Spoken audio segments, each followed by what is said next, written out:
주식메이트 방송입니다.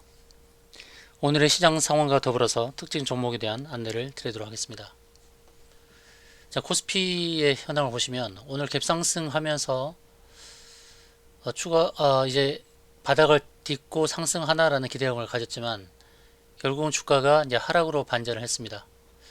2700선은 깨고 저점이 이제 2665로 형성이 된 그런 모습입니다. 자, 코스피가 상승할 때 지난번에 이제 갭이 발생한 자리가 있는데 그 자리가 이제 2668이죠. 2668. 오늘 저가 이제 2665를 기록하면서 갭은 메운 모습이죠. 긍정적인 측면으로 보자면 갭을 메웠기 때문에 이제 하방에 대한 압력이 좀 줄어들 수 있다라고 보는 긍정적인 측면, 이 부분이 있고, 일단 상승할 때 부담이 없죠. 갭을 메웠다라는 부분 때문에. 또 긍정적인 측면으로 볼 수 있는 것은 쌍바닥을 잡았다. 외바닥은 위험해 보이지만 쌍바닥은 안정적인 모습으로 기대해 볼 수 있다. 그래서 다시 상승할 수 있는 기대치가 있다는 것이죠. 이게 긍정적으로 보는 측면입니다. 또 한편으로 우리가 우크라이나 전쟁에 대한 그런 염려가 있는데요. 지난 2008년도 8월 달에 조지아와 러시아 전쟁이 있었습니다. 8월 달에. 8월 달 전쟁이 있었을 때 그 이후로 2개월 더 빠졌죠. 10월까지 하락을 한 이후에 중기 상승이 나타났습니다. 중기 상승이 크게 상승을 했죠. 2008년도에 이제 저점이 만들어지고 더 크게 상승했는데, 물론 이때는 리만 브러더스 사태가 발생했던 시점이기도 합니다. 그래서 증시가 폭락을 하고 그 다음에 중기 상승했습니다. 지금은 어떻게 될까요? 우크라이나 전쟁이 발생을 하게 되면 곡물 가격이라든지 또 원자재 가격이 상승하겠죠. 그래서 급락이 나올 수도 있습니다. 급락이 나올 수 있지만 빠른 급락 이후에 주가가 상승할 가능성도 있다는 것을 염두해야 됩니다. 빠른 급락 이후에 주가가 이제 그 다음부터는 중기 상승이 나타날 수도 있다라는 관점으로 봐야 됩니다. 오히려 전쟁을 통해서 여러 측면에서 정리할 건 정리하고 새롭게 형성하는 상승 분위기를 만드는 그런 상황으로 갈 수도 있고, 전쟁이 발생하지 않는다고 한다 그러면 그걸 호재로 받아들이면서 바로 여기서 상승으로 갈 수 있죠. 그렇지만 상승은 늘 제한적이다라는 관점에서 계속 제가 안내를 드리고 있습니다. 상승은 제한적일 수 있습니다. 그러고 나서 증시가 지루한 하락을 나타낼 수 있으니까, 자, 전쟁이 발생하면 단기 하락, 단기 증시의 충격, 그러나 중기적으로는 상승. 전쟁이 발생하지 않는다? 그러면 단기적으로는 반등이 크게 나타나고 또 중기적으로는 하락이 나타난다. 이렇게 보는 게 좋을 겁니다. 자, 해외 증시 차트를 보시게 되면 다우존스가 구름층 상단까지 도전을 했고, 구름층 상단까지 도전하고 저항이 맞고서 빠졌죠.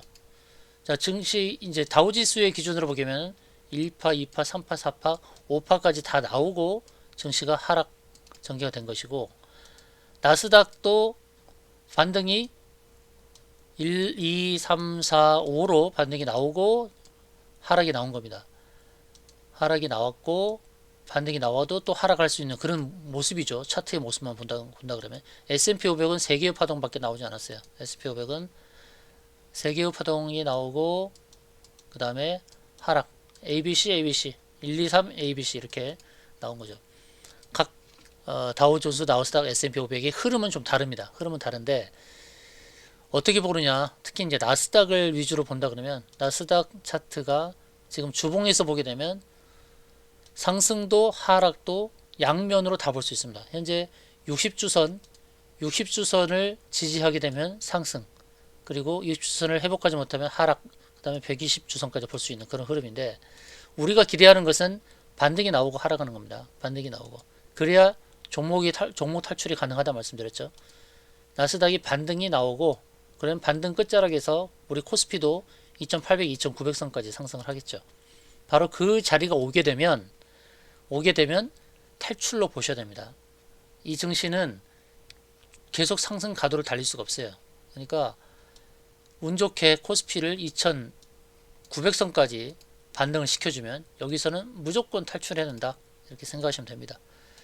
코스닥도 마찬가지. 코스닥은 전저점을 위협하는 수준까지 왔죠. 전저점 835인데 839, 저가는 837까지 왔어요. 전저점을 위협하는 수준까지 왔는데 코스피랑 비슷하게 보시면 됩니다. 쌍바닥을 잡고 반등이 나온다? 그러면 반등이 나왔을 때 970 부근에서는 종목을 정리해야 된다라고 보셔야 될 겁니다. 물론 여기서 바로 하락을 할 수도 있겠죠. 자, 내일이 중요하죠. 내일 중요한데 바로 하락으로 전개된다 그러면 월봉상에서 이제 어떻게 보면 이 자리 740부터 780까지도 하락을 할 수 있습니다. 740부터 780까지. 단기적으로 하락이 금방 나오면 오히려 이제 상승도 크게 나올 수 있고, 반대로 반등이 먼저 나오고 하락이 나오면 반등 시에는 탈출할 수 있는 기회를 준다라는 겁니다. 이런 관점에서 봐야 됩니다. 바로 하락으로 돌변하면 역시 이제는 종목들 리스크 관리가 필요하죠. 바로 하락으로 전개되면. 그래서 우리가 가장 희망하는 것은 하락으로 바로 전개되지 않고 이렇게 올라가는 것. 여기서 바로 모든 종목들을 정리해야 된다는 관점으로 계속 안내를 드리고 있습니다. 가장 큰 이유는 원달러 환율 그리고 유가의 상승 이런 부분인데요. 원달러 환율이 한번 꺾여주기를 바래요. 그래야 우리가 종목에서 탈출할 수가 있죠. 바로 이런 그런 관점. 전쟁이 발생하면 단기 하락, 중기 상승. 전쟁이 발생하지 않는다. 단기 큰 반등 후에 주가는 지지부진한 하락. 이렇게 보시면서 대응하는 것이 좋을 것 같습니다. 자, 오늘의 특징주 다시 좀 안내를 드리겠습니다. 대원제약, 콜대원 풍기 현상 속에서 생산량 불가동 소식의 소폭 상승, BDI 자회사 앨리슨의 나스닥 상장 절차 순항 소식의 급등, 인트로메딕은 싸이월드가 구글 애플의 심사 제출 소식의 급등, 삼목 에스폼은 알루미늄 폼 가격 폭등 소식 속에 알루미늄 폼의 국내 유리업체 부각 때문에 상승했고, 사마네트웍스는 지난 흑자전환에 강세를 보였습니다. 자, 한 종목씩 빨리 보도록 하겠습니다. 자, 대원제약부터 보도록 하겠는데요. 자, 대원제약이 급등과 급락의 패턴을 계속 보여주고 있습니다. 급등하고 상한가 가고 줄줄 흘러내렸다가 또다시 급등을 했죠. 그래서 우리가 상한가 종목에 대해서는 늘 유념하면서 봐야 될 필요성이 있다는 거예요. 이렇게 끼가 있는 종목은 한 번 더 급등이 나오죠. 급등이 나오고 또 급등이 나오고 하는 겁니다. 자, 이제 고점을 두 개를 만들어서 다음 상승 시에는 바로 이 추세 연결선에서 대응해야 될지도 모릅니다. 다음 상승이 나온다 그러면 추세 연결선에서 대응하는 게 좋을 것 같아요. 거래량이 두 번 크게 발생했습니다. 또 거래가 죽는 흐름이 나타날 수 있어요. 다음 상승이 나오면 바로 이 연결선 이 지점에서 매도 대응을 하는 것이 좋겠다는 안내 말씀 드리겠습니다. 단기적인 거죠. 콜드원이 풍기 현상이라고 하지만 단기적인 이슈라고 보는 게 좋을 것 같습니다. 자, BDI는 관리 종목이긴 한데요. 미국의 자회사 앨리슨이 나스닥 상장 절차 순항을 하고 있다라는 그런 소식 때문에 상승을 했습니다. 이전의 상승 때는 이제 121선에서 부딪히고 밀렸는데요. 자, 이제 구름층 상단을 다시금 터치하게 되면 어디까지 가겠습니까? 바로 왼편의 구름층 상단까지 갈 수 있게 됩니다. 왼편의 구름층 상단까지. 위쪽에서 241선은 내려오고 있죠. 내려오고 있는데 이게 이제 저항이 될 것입니다. 그러니까 BDI는 전고점을 넘어서는 순간에 2,900원부터 3,300원 사이에서는 매도 대응하는 것이 좋을 것 같습니다. 자, 전에는 이제 2,200원대까지 갔죠. 그럼 다음 상승은 이제 크게 보면 2,900원까지 상승할 수 있다는 거예요. 물론 재무 구조는 크게 좋지 않지만 계속 자회사 앨리슨의 나스닥 상장의 뉴스가 계속 자주 나오게 될 겁니다. 거래가 크게 늘어났다는 거 굉장히 긍정적으로 봐야 되겠죠. 거래가 크게 늘어났다는 거. 그래서 주가는 2,900원 선까지도 상승 가능성이 있습니다. 단 전제 조건은 전고점 2,250원을 넘어서는 순간 2,250원을 넘어서면 눌러주고 결국 2,900원까지 가는 그런 흐름으로 보시면 되겠습니다. 자, 인트로메딕 오늘 이제 싸이월드 관련 뉴스 때문에 상한가가 나왔는데요. 주가를 누르고 급등시켰습니다. 개미 물량을 손절시켰죠. 손절시킨 다음에 121선까지 왔다라는 거.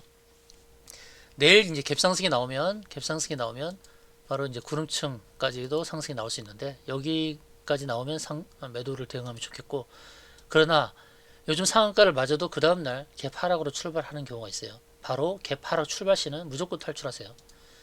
지금 자리는 이제 121선에서 부딪히는 자리죠. 내일 갭 하락 출발 시는 무조건 탈출해야 됩니다. 갭상승 시에 바로 노려볼 수 있는 매도 자리는 이제 5,800원대가 되겠죠. 갭상승 시는 5,800원대를 노리고 갭 하락 출발 시는 무조건 탈출 전략 이렇게 대응하는 게 좋겠습니다. 다음은 이제 삼복 S폼인데요. 삼복 S폼 오늘 급등이 나왔습니다. 예, 알루미늄 폼의 국내 1위인데 오늘은 매도 대응을 했어야 될 자리로 봅니다. 윗꼬리를 달았는데 바로 거기가 구름층 상단에 부딪히는 자리입니다. 바로 여기가 이제 매물대입니다. 매물대. 보이는 구름층이 아니지만 왼편에 있는 구름층이 왜 저항대냐? 바로 거래가 많이 되었던 흔적이 있는 자리이기 때문입니다. 거래가 많이 되었던 매물대 흔적이라서 매도 대응했어야 된다. 다시금 또 이 자리에 온다 그러면 역시 매도 대응입니다. 오늘은 매도가 답이었다라는 것이고 주가가 눌러줄 때 14,000 중반대까지 눌러줄 때는 매수 대응은 괜찮다 봅니다. 주봉에서 보게 되면 저항이 이제 위쪽으로는 저항이 없어 보이는 그런 흐름으로 간다는 거죠. 재무구조 썩 그렇게 좋지 않습니다. 시가총액 2,200억인데 자산에 대한 평가 때문에 주가는 상승이 나올 수 있다라는 관점이고 오늘 매도 대응이요 했어야 될 자리였다는 겁니다. 그 자리에 오게 되면 또다시 매도로 대응해야 됩니다. 다음은 이제 사마 네트워크스인데요. 지난해 이제 흑자 전환 때문에 급등이 나왔습니다. 주가 눌러주고 누른 다음에 이제 급등이 나왔는데 계속해서 2020년도, 2021년도, 2020년도는 이제 적자였는데 작년도에 흑자 전환했다는 소식 때문에 급등이 나온 건데요. 이제 위드 코로나 관련해서 엔터테인먼트 주가 상승이 나올 수 있는 그런 상황이 있습니다. 사마 네트워크스는 앞선 저항에서 한번 부딪혀서 밀렸던 거고 그 다음 저항은 바로 이 자리가 있습니다. 4,000원 부근의 자리 3,990원 3,990원을 매도 대응 가격으로 안내를 드립니다. 4,000원에 저항이 있는데 3,990원을 매도 대응 자리로 기억하면서 꼭 3,990원에 매도 대응을 잘 하시길 바라겠습니다. 이렇게 오늘 5종목 대원제약부터 대원제약, BDI, 인트로메디, 삼복에스폼, 사마네트워크스 대응본부를 안내드렸습니다. 이외에 물린 종목이나 매도 포인트 안내가 필요한 종목이 있다면 종목명만 문자로 보내주시면 대응 전략을 세워드리도록 하겠습니다. 이상으로 방송 마치겠습니다.